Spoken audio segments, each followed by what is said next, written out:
an onion ring, and a sprig of fresh oregano. Fold the top of the banana leaf over, and then fold in one side and the other side. It's almost like making a blintz. Then just fold the top over and use this extra strip of banana leaf to tie the package to seal it. Just like that. Here are your tikka chic packages ready for grilling. By the way, tikka chic comes from the Mayan words. Tikka means to turn, chic means to marinate. So, turned, marinated fish. Let me show you the grill. I'll grill the tikka chic on a Kamado cooker. This is also called a ceramic cooker. It's a charcoal grill. I've lit charcoals at a nice 2-inch bed at the bottom.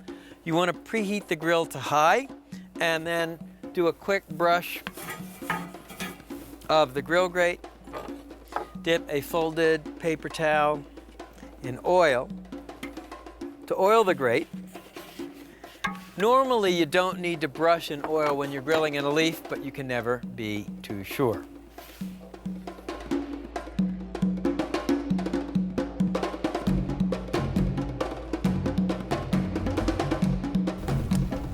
So once the banana leaf packets are browned on the bottom, simply turn them over.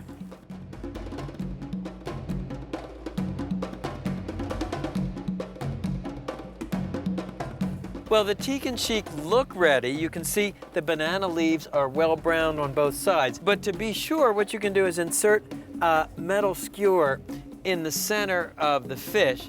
Leave it in for a couple of seconds, pull it out. If it's hot to touch, the fish is cooked.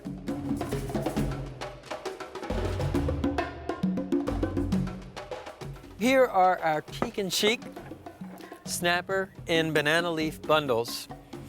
And to serve, all you do is snip this strip of banana leaf, and you can open these guys up. And that smells sensational. What's nice is the way the onion and the oregano give you an extra little kick of flavor. That is really good. You know, what's interesting is as the banana leaf burns, it almost smokes the fish. So that concludes our round-the-world tour of Fish on the Grill. Brazilian coconut shrimp, garlic sesame halibut, snapper grilled in banana leaves in the style of the Yucatan. It's fish over fire at Primal Grill.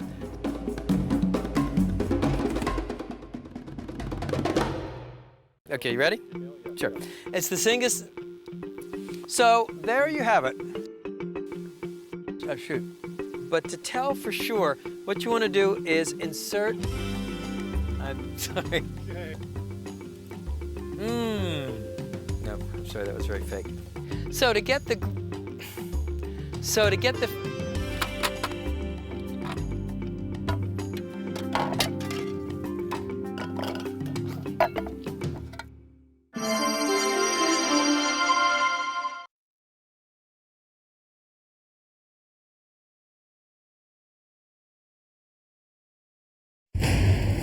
Coffee-crusted brisket, so tender it cuts with a fork. Hellfire T-bone steaks, guaranteed to make you sit up and take notice. And smoke-roasted free-range chicken, health food hot off the grill. We're grilling beef and game on the range. I'm Stephen Reichland, and from the beautiful Esplendor Resort in southern Arizona, it's time to grill.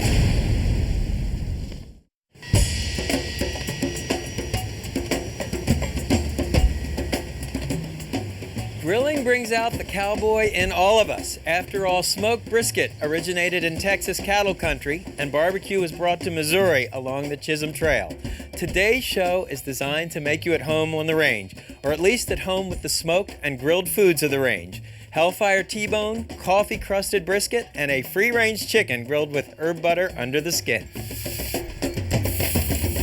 On the range evokes the great sense of openness and expanse of the American West. This is where cattle were raised and herded. This is where Texas barbecue was born, such iconic dishes as Texas brisket. To me, it sort of evokes the grand spirit of American barbecue. If I had $1 for everyone who wrote in with a brisket problem, I could, well, if not retire, certainly buy myself a big new smoker. Brisket is the Mount Everest of barbecue. Smoke it low and slow for the right amount of time, and you feel like you're on top of the world.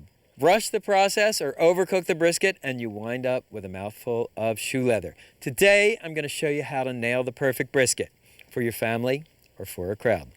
Brisket is a fibrous flat muscle from the chest of the steer.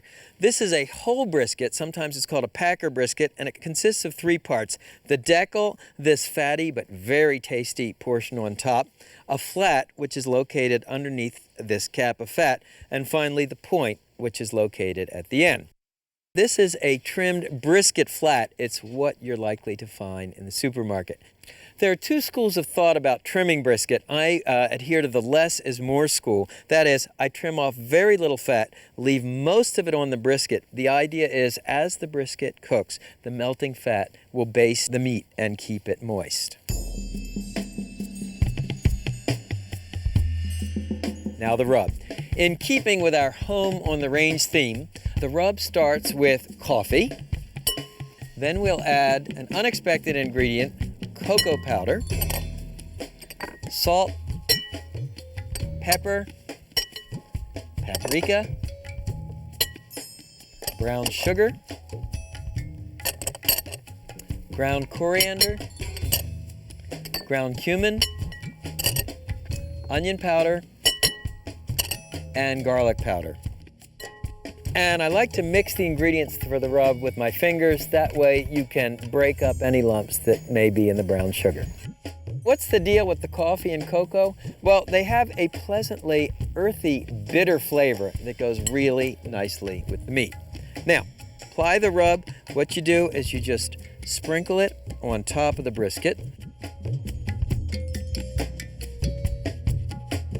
Do the same thing for your brisket flat, and that is apply the rub and rub it into the meat. When you smoke a lean brisket flat, I like to place it in a foil pan. That protects the bottom of the meat from the direct heat.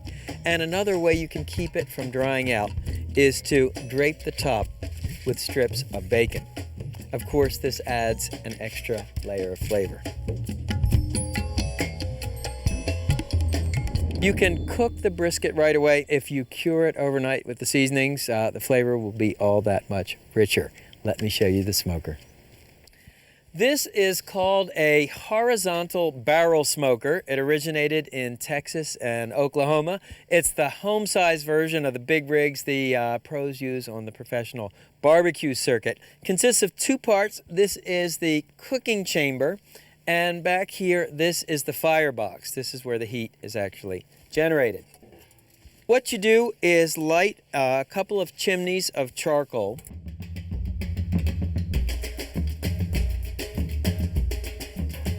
And what you want to do is this fat head part goes closest to the flame. The smoker's a little hotter on this end than this end.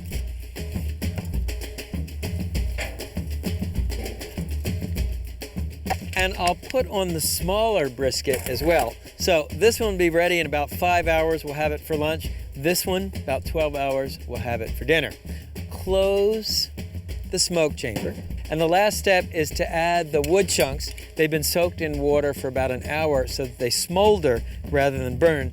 What you want to do is add about 2 or 3 wood chunks every hour. Place them on the coals. Now let me show you the mop sauce.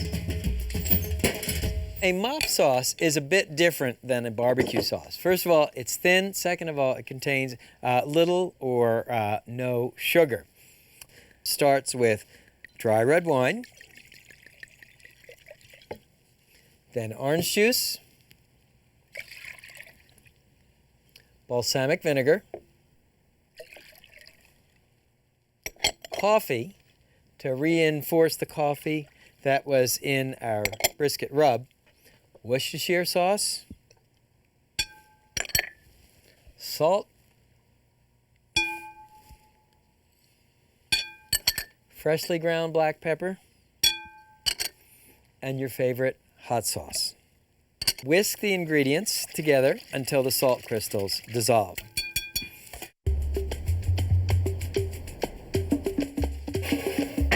And check it out. This is our brisket after about 2 hours. So the way you use a mop sauce is you simply apply it with this tool. This is called a barbecue mop. You want to mop the meat once an hour until it's cooked.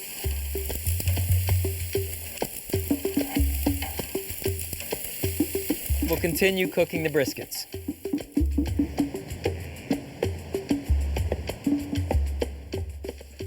And that's what I'm talking about. That's what a Texas brisket should look like.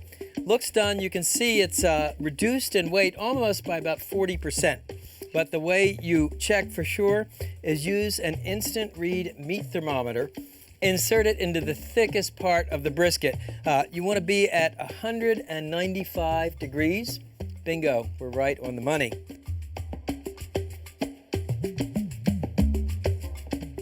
Lift this bad boy to the cutting board. You never want to cut into brisket or any large roast right away. You want to let it rest for about 10 or 15 minutes. The meat will relax. It will taste much juicier. So just tent the brisket with aluminum foil to keep it warm.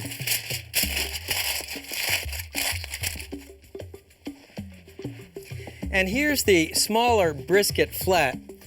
I cooked it for 5 hours, took it off the smoker, and then put it back just to warm it. And here too, you want to tent it just maybe for 5 minutes, just to let the meat rest. And to serve with the brisket, this is some jalapeno cheese cornbread that we direct grilled to toast it. And this is a red eye barbecue sauce. Both recipes are on our website. So let's see how we did on the brisket. Once the brisket has rested, all you need to do is carve it. Remember, the grain runs this way on the brisket, so you want to carve it across the grain.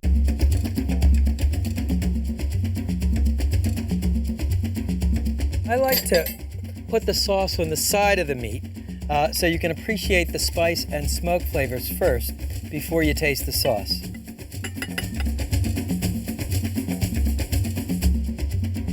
Let's see how we did.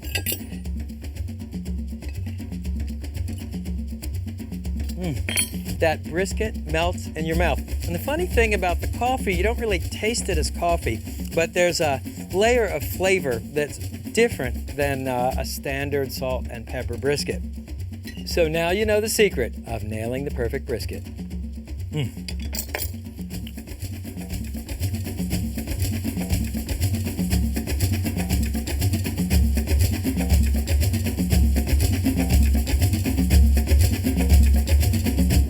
I created these very quick T-bones, seasoned with hot sauce and mustard, but they can be made from start to finish, literally a couple of minutes. If you like hot and spicy food, these are a killer. There are 3 things every aspiring grill master should know how to do: smoke a brisket, roast a chicken, and grill a steak.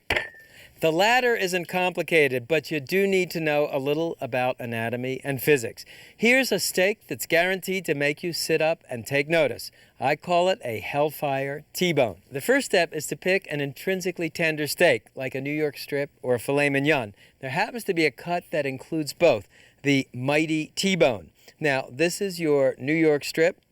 This is your filet mignon, connected by a T-shaped bone. Steaks are graded into prime and choice, and the grading refers to the amount of marbling. These are prime steaks. If you take a look here, you can see these wonderful thick veins of fat. Remember, folks, in the world of grilling, fat equals flavor. First step is to season the steaks with coarse salt and pepper.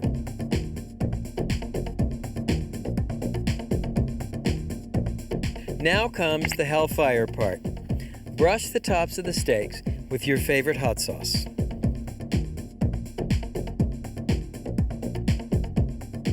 Then sprinkle each steak with mustard powder.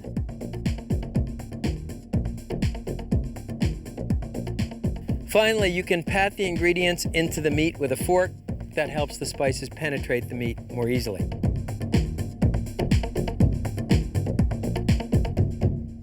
Now let me show you the compound butter.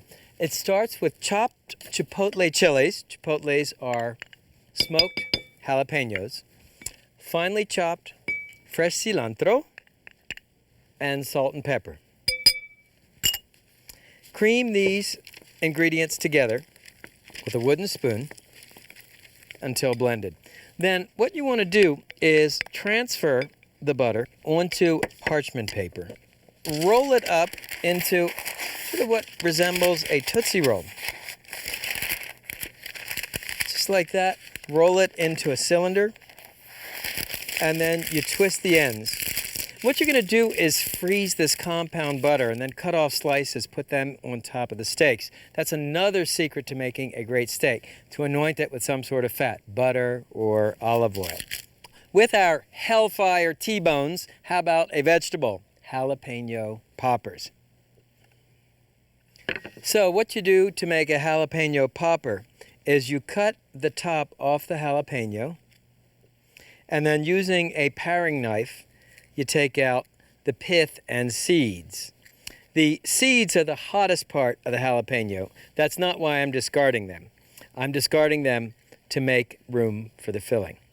You start with a sliver of pepper jack cheese, a sliver of smoked ham, and finally a piece of cream cheese. Then stand the popper in a popper rack. There are many different varieties, and you can find them in grill shops and cookware stores. Okay, let me show you the grill. I have preheated the grill to slamming hot, and as always, we have our little Grill Master's mantra: keep it hot, keep it clean, a few strokes of a wire grill brush, and keep it lubricated, oiled with either a folded paper towel or an oiling cloth, dipped in vegetable oil, and rubbed across the bars of the grate. The grill is set up for direct grilling. I have 4 burners set on screaming hot. That's where I'll cook the steaks. 5th and 6th burner are actually on low. That's where I'll grill the poppers.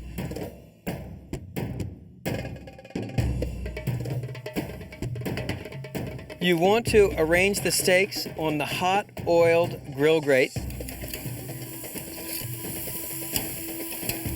Grilling time, it's about 4 to 6 minutes per side for medium rare for each steak. After 2 minutes, give each steak a quarter turn.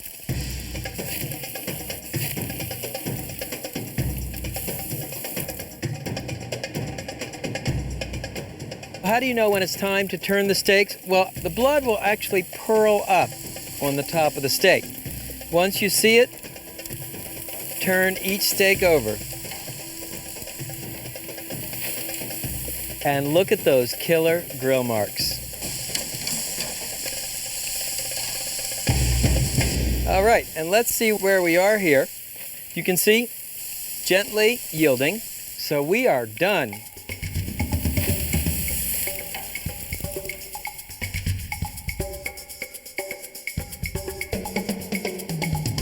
And to finish each T-bone, remember our compound butter.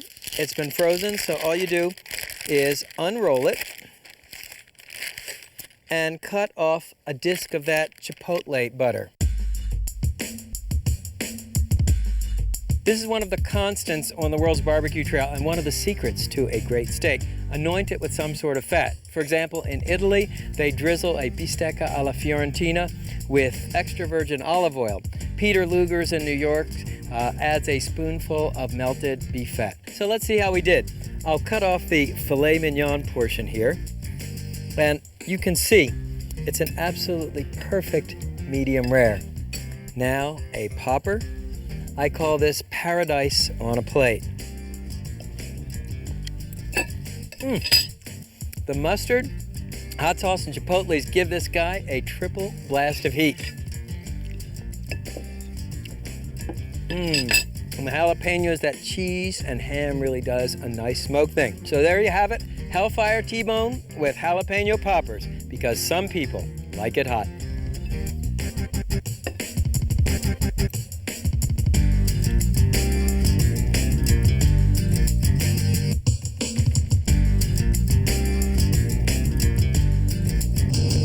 Free-range chickens are chickens that are not cooped up in a tiny cage in a factory.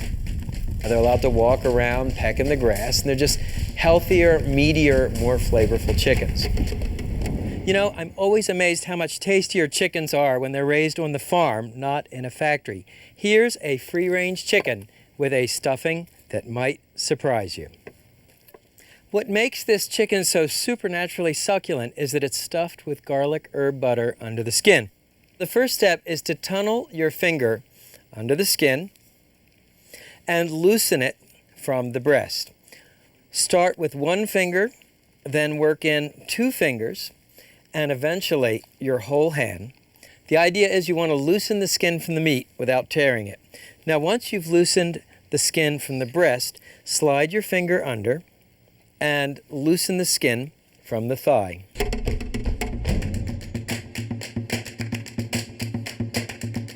Breathe a sigh of relief, the hard part is over. Now the garlic herb butter. You want your butter at room temperature, but not soft or melting. To it, add finely chopped tarragon, chives, and other fresh herbs, Parmesan cheese, roasted garlic, salt, and pepper. Cream these ingredients together with a wooden spoon. Once your butter is ready, take a spoonful and stuff it under the chicken skin. Massage the butter down over the breast, down over the drumsticks and thighs. One last step, take a couple of whole tarragon sprigs and insert one on the right side breast and one on the left side breast. And you'll see the sprigs once the butter melts into the skin. And here's a cool technique for trussing the chicken with a bamboo skewer. I learned this from my son Jake, who's a chef in New York. Insert the skewer through the drumstick under the bone, and then bring the skewer around to the other side and insert it through the drumstick this way.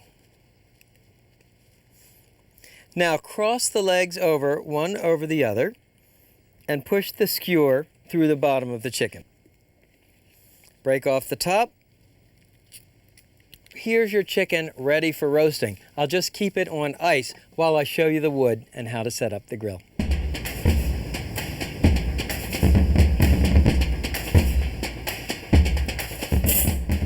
Okay, I've set up the grill for classic indirect grilling. Coals raked into mounds or placed in the side baskets on the side, drip pan in the center. Now, one cool thing to do is you can pour some red wine in the drip pan, and as this steams, it will flavor the chicken. Then simply replace the grate.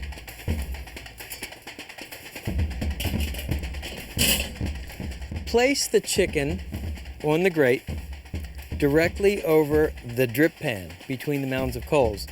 Now here's an interesting wood for smoking. These are wine barrels that have been cut into chunks. I've soaked them in a little water and red wine. So what you want to do is simply take a tong full of chunks and place some chunks on one mound of coals, and then we'll place some chunks on the other mound of coals.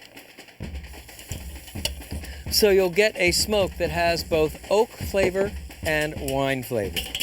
Finally, place the grill lid over the grill.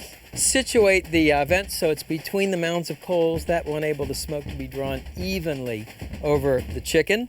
Close the vent holes, brings the temperature down to obtain a temperature of about 350 degrees. Cooking time, 1 hour and 15 minutes.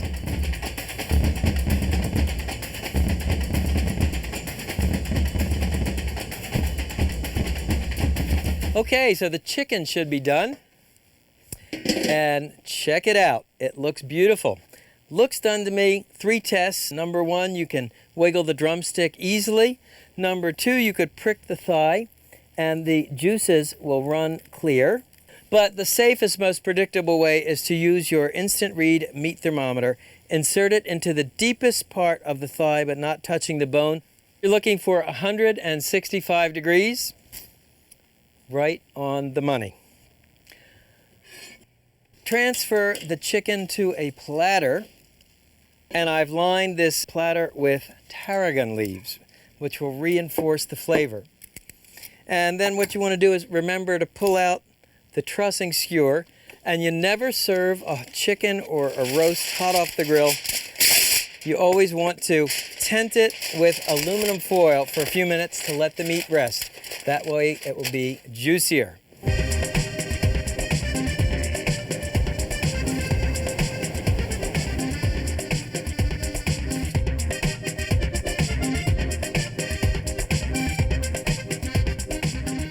That looks really nice.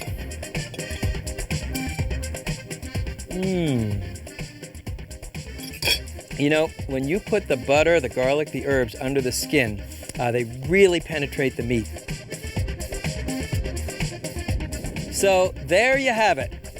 Coffee-crusted brisket, Hellfire T-bones with jalapeno poppers, free-range chicken with garlic and herbs under the skin. So now, I hope you're at home on the range and on the grill. See you next time.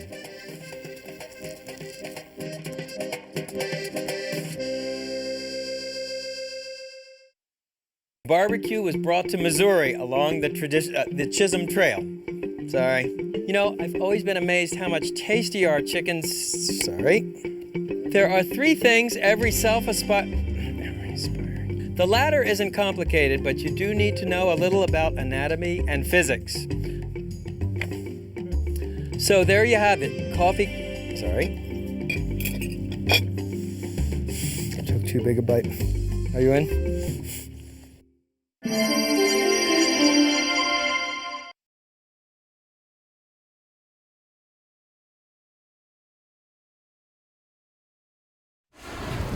Grilled eggplant salad with caprese vinaigrette, a salad that explodes with flavor. Indian grilled cheese on a stick with grilled bread. This is vegetarian nirvana. And portobello cheeseburgers. The pesto gives the mushrooms a whole new dimension of flavor. Today we're grilling from the garden. I'm Stephen Reichlin, and from the beautiful Esplendor Resort in southern Arizona, it's time to grill.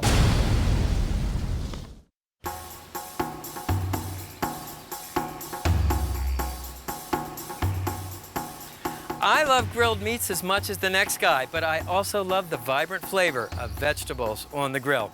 This show is all about good things from the garden. If you're a vegetarian, you won't want to miss it. And even if you're an avowed carnivore, well, you might just learn a new trick or two. Eggplant is one of the world's most popular vegetables for grilling. You find it in Argentina, you find it in Japan, you find it in the Middle East, where it's used to make a grilled eggplant dip called baba ganoush. The reason is simple. Eggplant has a very spongy consistency, and that consistency absorbs fire and smoke flavors like a sponge. First up on deck, grilled eggplant salad with caprese vinaigrette. Now, there are many different varieties of eggplant. This is the common North American bulbous eggplant, the light-skinned Asian eggplant, and the Italian eggplant, which is what I'm going to use today. So the first step is to cut the eggplant in half from tip to tip. Then what you want to do is score the bottom of the eggplant. I'm making cuts that are about 1/4 inch deep, and I'll score in a crosshatch pattern. What this does is it helps the eggplant cook more quickly. Let me score the other side here.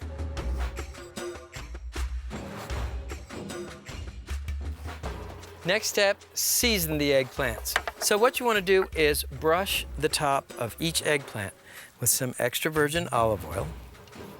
The olive oil keeps the eggplant moist during grilling, and it also helps hold the other seasonings. Now season each eggplant half first with coarse sea salt, coarse crystals so they don't dissolve during grilling.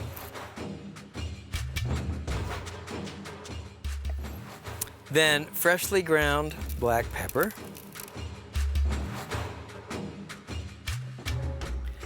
dried oregano, hot pepper flakes,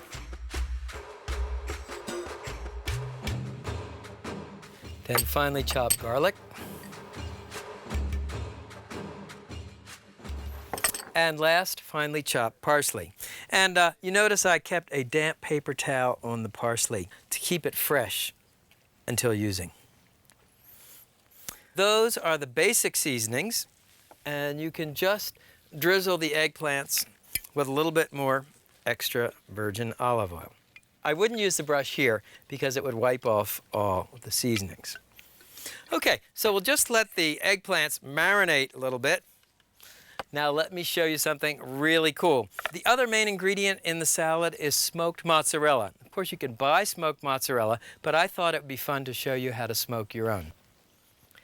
Now, this is an electric smoker, and it has several genial properties. First of all, to generate smoke, it uses these discs of hardwood sawdust. The discs go in this hopper, and they're fed automatically into the smoke chamber. You can set the temperature digitally. There's also a way to turn off the heating element so you're just smoking. When you smoke cheese, it's important to work at a really low temperature. I'll put the mozzarella on the rack in the smoke chamber.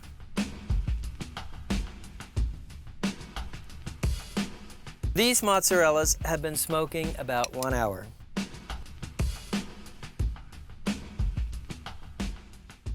And let me show you how to set up the grill. Now, I'm working with natural lump charcoal. Use a chimney starter to light it. What you do is put a crumpled piece of newspaper or a paraffin fire starter in the bottom of the chimney. Of course, you'll be working in your grill.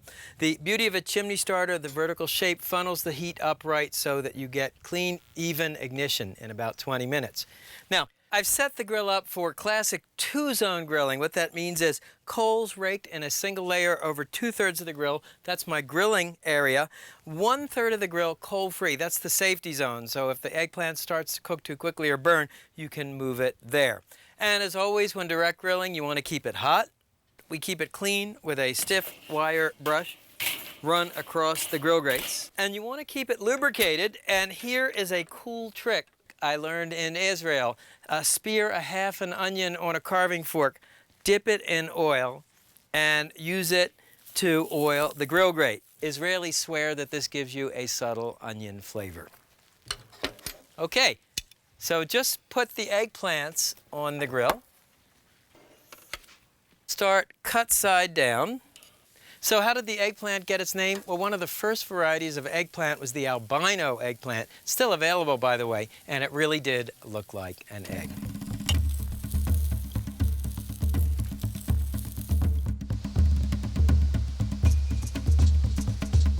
The eggplants are ready for turning over when they're golden brown on the first side.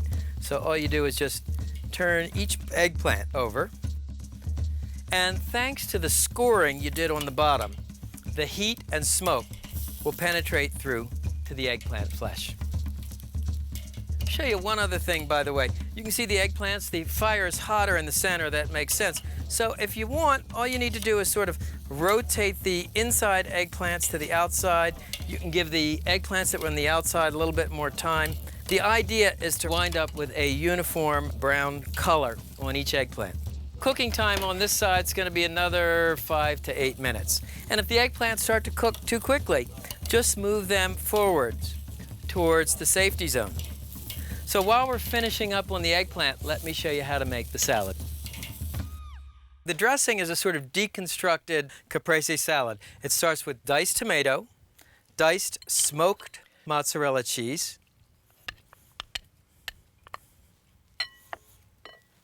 thinly slivered fresh basil,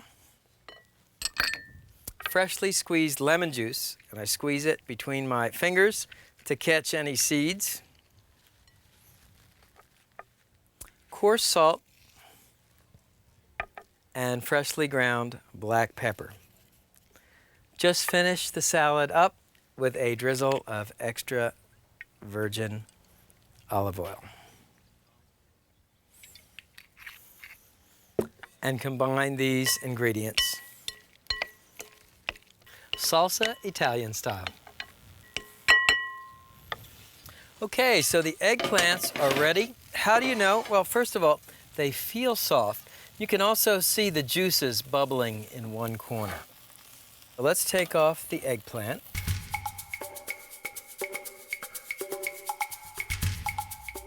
What I like about these Italian eggplants is that they're really tender and incredibly sweet.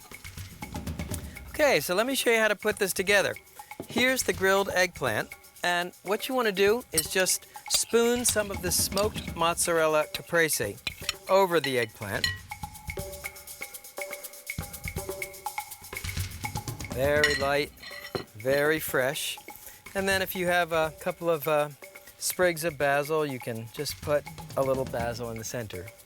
Let's take a taste.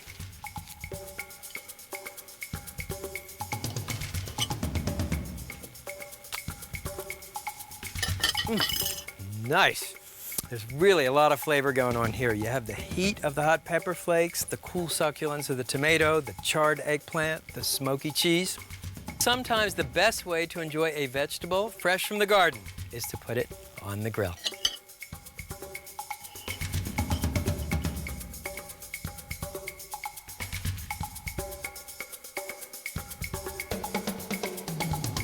Grilled cheese is found all over Planet Barbecue. In Argentina, for example, they grill a cheese called provoletta.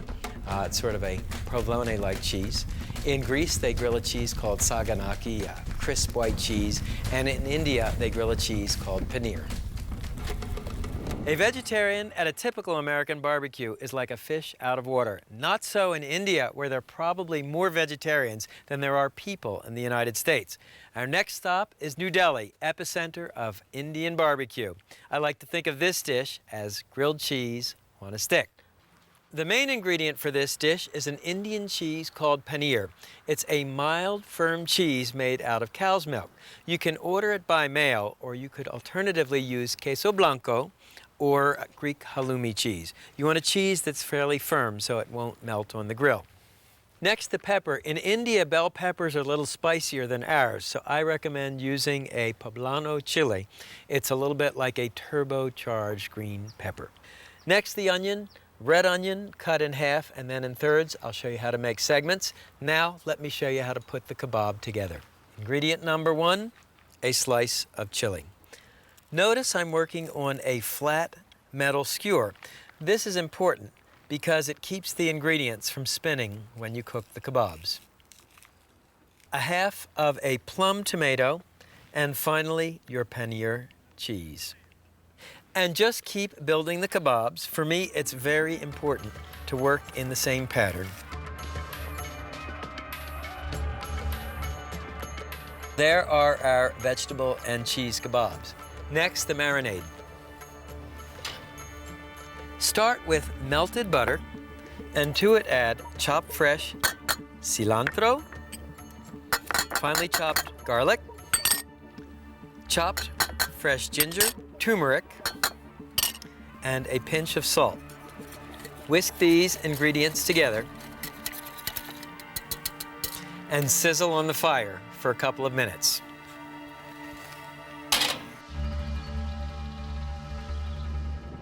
Naan may be some of the oldest barbecue in the world. In India, barbecue is cooked in an urn-shaped clay barbecue pit called a tandoor.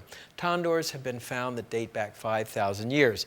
The original purpose of a tandoor was used for roasting flatbread. You sort of slap it up on the inside of this clay barbecue pit, and it'd be ready in a couple of minutes. Now, I've made a simple yeast dough using flour, milk, yeast, and eggs. It's called naan. The recipe is on our website. And what you want to do is flour a board. And I like to do this at grill side. Sprinkle a little flour on top. And you want to roll the naan out into circles. And when you go to an Indian barbecue joint or bakery in New Delhi, you'll actually see the grill master with a rolling pin and a rolling board and flour at the side of the grill. He rolls out the breads to order.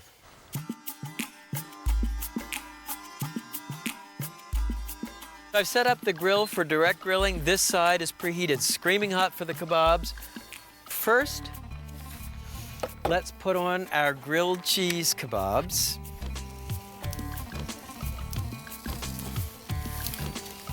And as the kebabs grill, you can baste them with the ginger and garlic mixture.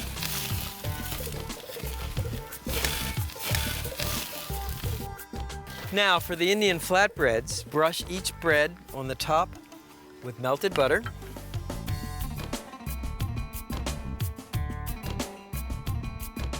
Then place the bread, butter side down, directly on the grate.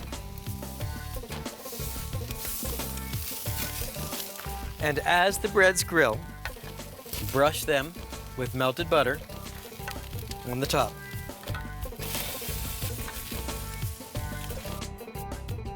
You'll see they'll start to bubble and blister on top. That's the characteristic look of Indian naan. Once the breads are brown, quickly turn on the other side.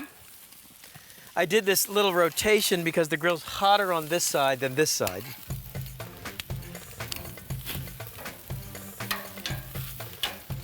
Turn each grilled cheese kebab over. You can see the beauty of this paneer cheese is that it holds its shape during grilling.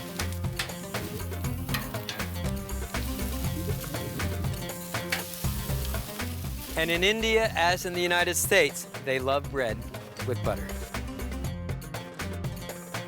One final step for an extra layer of flavor, you can sprinkle the kebabs with sesame seeds.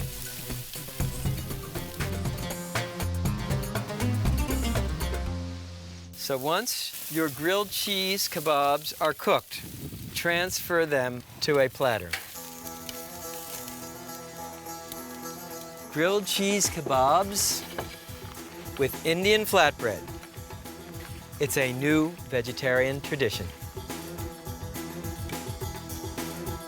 The last step, you can just squeeze a little fresh lemon juice over the kebabs. To try these, what you can do is actually take a flatbread and just take off a few of the ingredients from the kebab and make yourself a sort of Indian grilled cheese sandwich. The cheese, the tomatoes, the grilled peppers, the bread, this is vegetarian nirvana.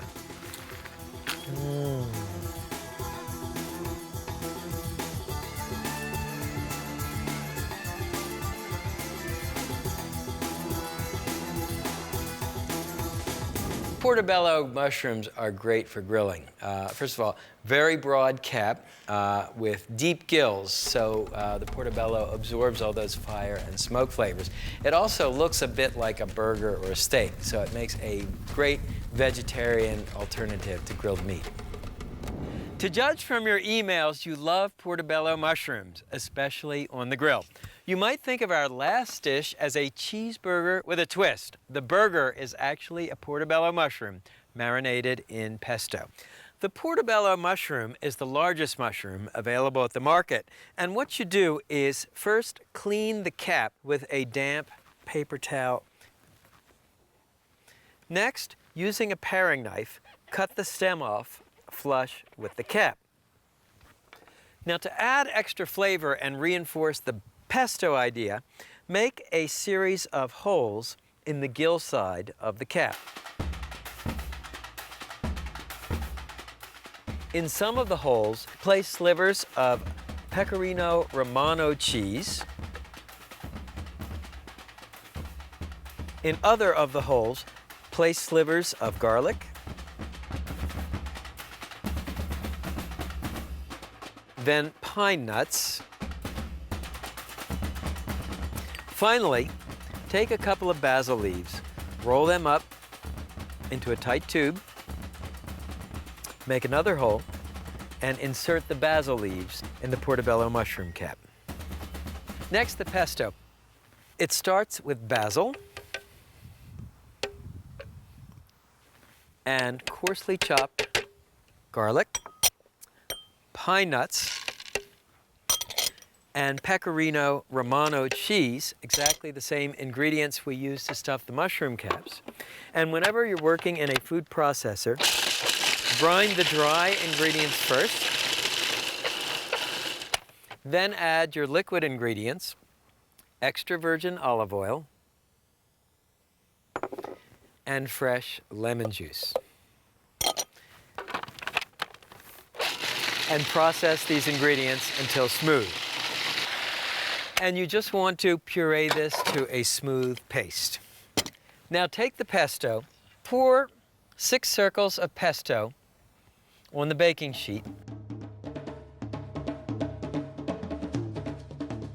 Spread these flat with the back of a spoon.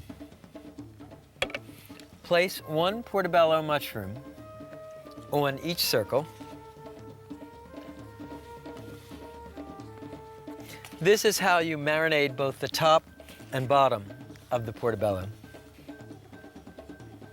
And finally, pour the remaining pesto on top of each mushroom.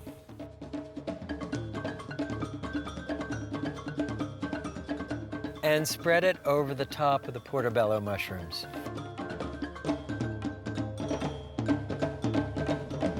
I always try to include at least one vegetarian show in Primal Grill.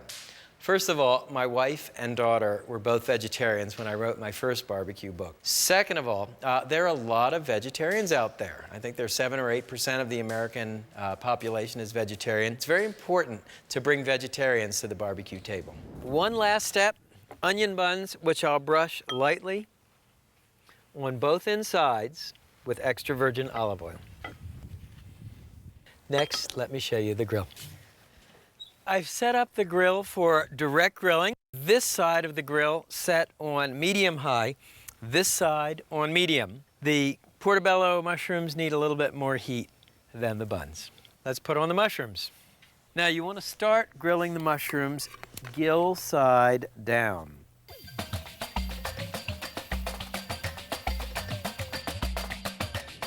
And once the portobellos are browned on the gill side, it's about 2 to 3 minutes. Turn them over.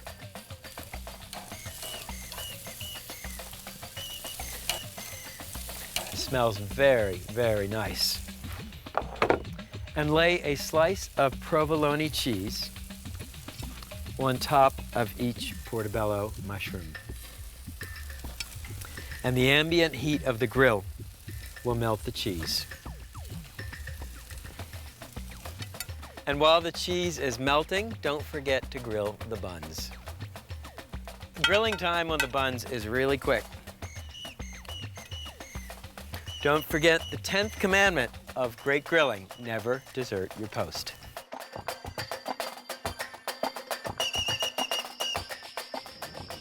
So here are the grilled buns. And once the cheese is melted, simply pull the portobello mushrooms off the grill.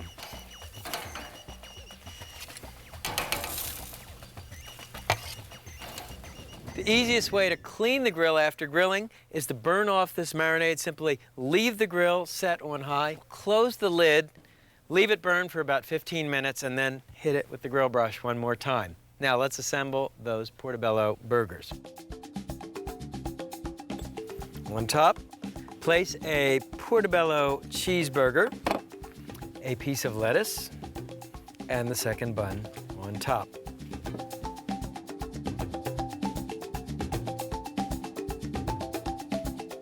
When I was growing up, no one knew from portobello mushrooms. For us, if we ate fresh mushrooms at all, they were button mushrooms. The portobello is actually a giant cousin of the regular button mushroom. You might think of it as a button mushroom on steroids.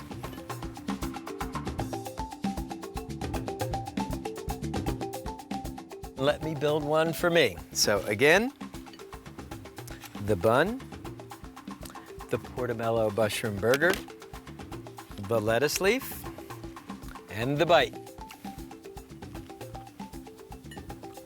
The pesto adds a whole new dimension. Carnivores, eat your heart out. Grilled eggplant salad, Indian grilled cheese with grilled bread, portobello cheeseburgers. Vegetarians, we've got you covered.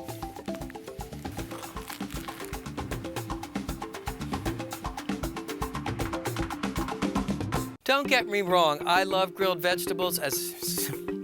The tandoor, by the way... Hey! My chopped liver? I'm sorry, man. And while the cheese is melting, don't forget to grill. More time, do not look at Terry.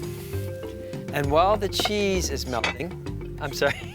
Every time you look at Terry, you owe Richard $1,000. Action. And while the cheese... That's $7.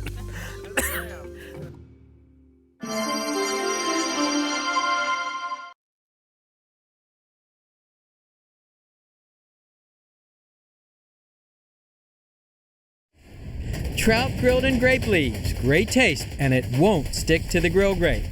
Red wine chicken with Cabernet barbecue sauce. Beer can chicken gets a college education. And wine marinated filet mignon. Beef meets vine with felicitous results. Today it's all about wines and vines. I'm Stephen Reichland, and from the beautiful Esplendor Resort in southern Arizona, it's time to grill.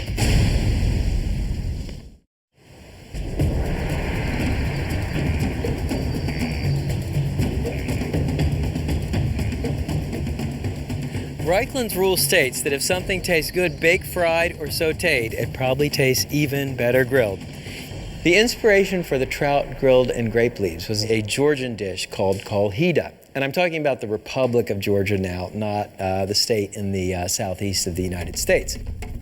Georgians love to grill. Georgia is a great wine growing region, so the idea of wrapping a food in a grape leaf was completely natural. The stuffing is pure Georgian, ground walnuts, coriander, dill, and lemon. I mean, you find that in a lot of Georgian dishes. A grape leaf is a leaf from a grapevine, and what they do is pickle the grape leaves in a saltwater solution. You can buy them canned, you can buy them in jars. They're available in most supermarkets. You see, I've placed 3 lengths of butcher string underneath the leaves. Now, let me show you the trout. These are 12-ounce brook trout. And what you want to do is season the bottom with salt, freshly ground black pepper, then open the cavity and season the inside of the trout with salt and pepper too. We'll lay it on the grape leaves. Then let me show you the filling. The filling starts with walnuts and fresh dill, coriander, chopped fresh garlic, lemon juice, and salt and pepper. And this combination of walnuts, dill, and coriander is very typical of Georgian cuisine. Now, grind these ingredients to a coarse paste in a food processor. By the way, I referred to this as coriander. Cilantro is nothing more than the leaf of the coriander plant. Then arrange another layer of grape leaves on top of the fish, tucking the bottom leaves underneath. Now, just double your butcher string over, loop through once, then once again to make that butcher slip knot. Pull tight and tie off the trout.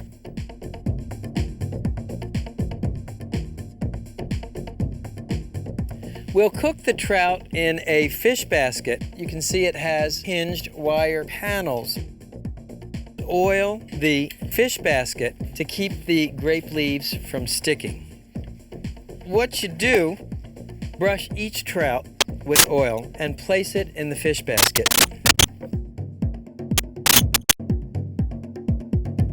Then to finish up, pull the top panel over the fish and affix the top and the bottom with this metal ring. So the fish is ready for grilling. We're going to grill the fish over charcoal, and to light the charcoal you want to use a chimney starter. Place a crumpled piece of newspaper or use a paraffin fire starter. Place it in the bottom, light it. Thanks to the vertical shape, the coals will light uniformly in about 20 minutes. Of course, you'll do the lighting in the grill. I have another chimney ready to roll there. So what you want to do is just take your coals and dump them in an even layer across the bottom of the grate. And because you're working with a grill basket, you don't even need a grill grate. You can simply take the fish and grill it directly over the coals, as you see here. This is a great dish to cook when you're camping. You could cook it right over a campfire. And what's going to happen here is these salty, tangy grape leaves are actually going to flavor the trout while protecting the delicate flesh from the raging heat of the coals. Cooking time is pretty quick. It's really about 4 to 6 minutes per side. And of course, if you don't want to hold the basket, you can always lay it on a grill grate. However, for me, the closer I can get to the fire, the better.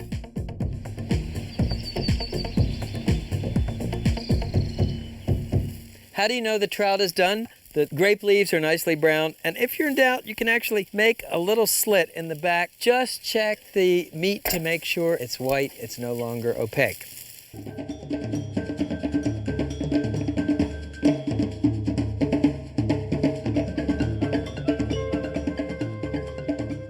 Keep the flavoring simple, maybe a few lemon wedges.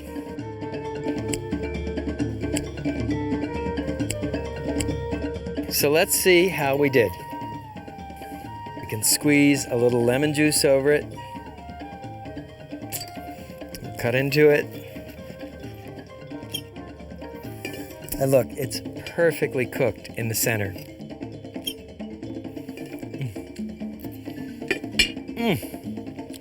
That walnut, dill, and lemon stuffing for the trout is really interesting. You know, it's a way of making trout that we never think of.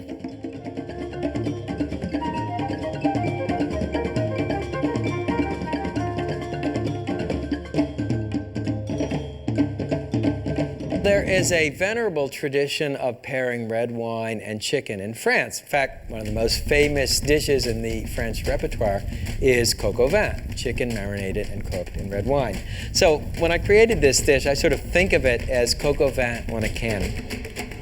If you know this, and you know this, you're probably familiar with beer can chicken.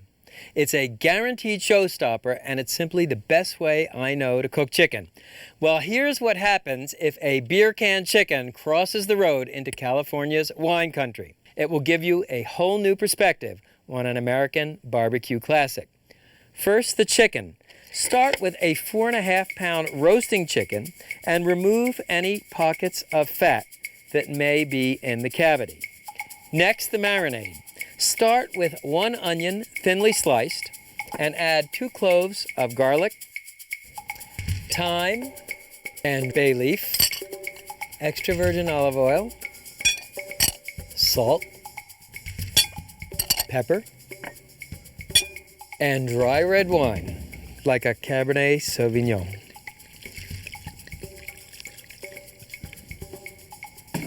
Stir the ingredients together until the salt crystals are dissolved. Then pour the marinade over the chicken.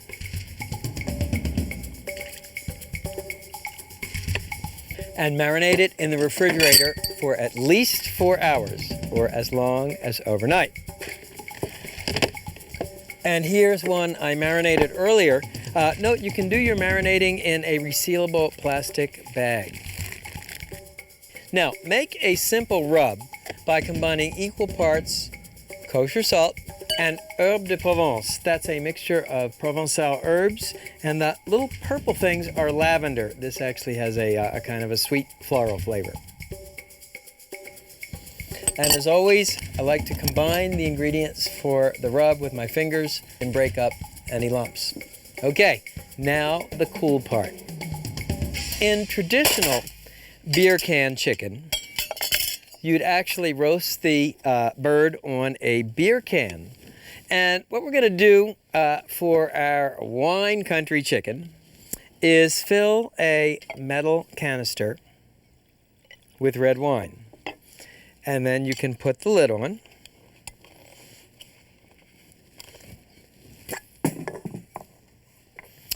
Now, take out your beer can chicken. You want to drain out the marinade and drain the bird. And what you do is, holding the bird by the wings, you lower it onto the beer can. Be sure the bird stands evenly, and then simply fold the wingtips behind the back. And if you have one, you can place the bird on its beer can in a little roasting rack. Now brush the outside of the bird with extra virgin olive oil. This will help crisp the skin. That's a pretty cool color, huh? And season the bird on the outside with your herbe de Provence mixture.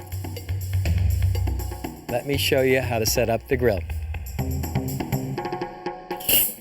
This is a classic indirect grilling setup. You can see the coals in the side baskets or raked to the periphery of the grill, drip pan in the center. And what you want to do is grab your wine country chicken, place it on the grill over the drip pan, and then be sure that the legs are pulled out. All you need to do now is take some oak chunks that have been soaked in water or red wine and place a few chunks on each mound of coals. This will generate the wood smoke to flavor your wine country chicken. Now place the lid on the grill with the vent holes in between the two mounds of coals. Adjust